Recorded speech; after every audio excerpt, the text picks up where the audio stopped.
Sa current situation, kamusta po ang ating, lalo na mga Pilipino natin dahil ang dami dyan po sa Los Angeles. Saka hindi siya sa iisang area lang, ha? 5, di ba? Parang 5, di ba? Ibang neighborhoods. Oo. Just yung extent of 180,000 na have been evacuated. I think at least 6 dead. 6 dead na ba? Kanina 5, ngayon 6 na. Sige nga, based on what you know, what's happening there, kwento mo sa amin, G? Oo. So, naglakad ako sa gabi ng Tuesday. Naglalakad ako sa may Manhattan Beach. Kasama ko yung mga kaibigan ko. Habang naglalakad kami, nakita namin yung fires sa Pacific Palisades. Kita mo kasi by the coast kasi doon kami naglalakad sa malapit sa tubig. So nakita talaga namin yung fires were ravishing, and this is caused by the Santa Ana winds. That malakas talaga yung hangin, nasa 100 miles per hour. So akalain mo yon, sa sobrang lakas talaga ng hangin, kaya talaga nag-spread yung fire na napakabilis. At saka last year po wala talagang tubig na umambon. It was a very dry summer for LA County. Kaya lahat ng mga brush fire talagang sobrang dry. So talagang napakabilis ng pag-spread ng wildfire. In fact, nakakaali, I think 5 fires now, and not all of them are what they call contained, no? So, ang ibig sabihin po noon, hindi naaagapan ng mga firefighters yung nangyayari. So now, 5 fires have sparked in the Pacific Palisades, at sinasabi nila 27 square miles. Mga bahay po yan. Ang dami pong wala. Maraming bahay, maraming buildings, maraming mga businesses, all burnt to the ground. And these are institutions that have been here in the Los Angeles area for a very long time, no? And then also, last night, nanonood kami ng TV, Sunset naman. Sunset Boulevard? Right by the Hollywood sign. There were also fires, and a lot of my friends that were living in the Hollywood area were given evacuation orders, no? So, lahat ng tao dito sa LA, talagang hindi mapakali, no? Kasi either kailangan mag-evacuate at iiwanan mo lahat ng gamit mo.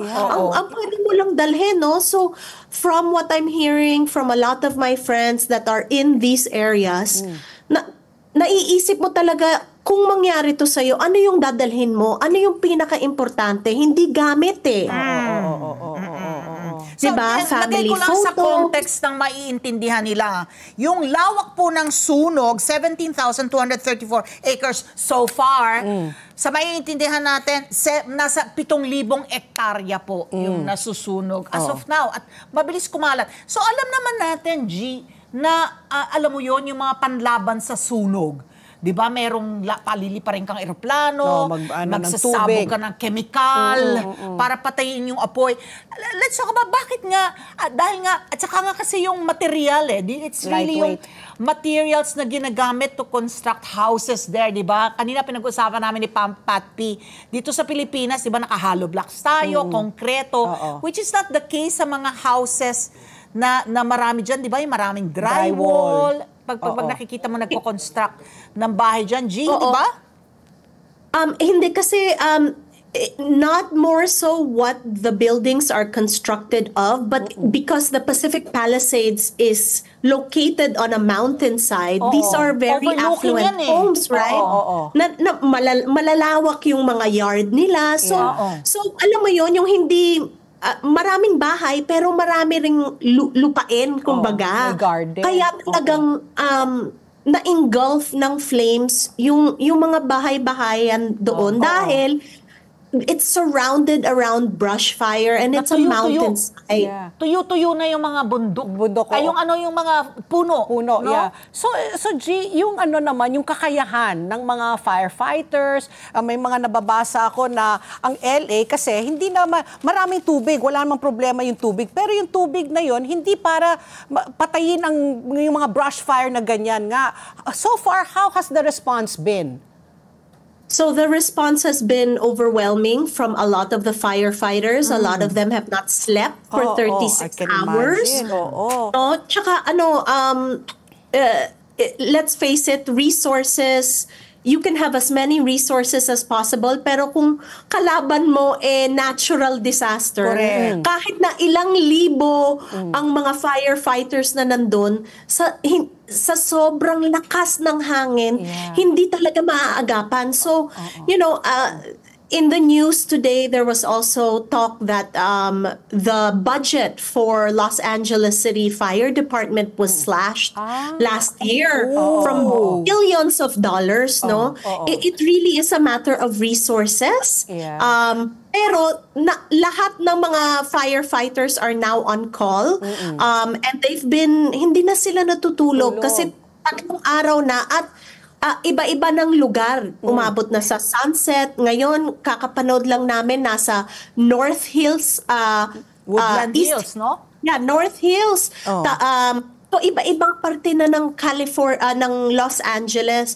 Pati ang Kenneth Fire sa may bandang Woodland Hills yun, Calabasas. Ay, Calabasas, ang layo na nun. Napaka-high-end ng Calabasas. Ang layo kasi- na. Tsaka ang layo na nun. Eh, tsaka nakikitira ko Doon na dati. si Meron akong ano, friend who used to live Kardashian. in Calabasas. Sila Kardashians dyan dyan nakatira.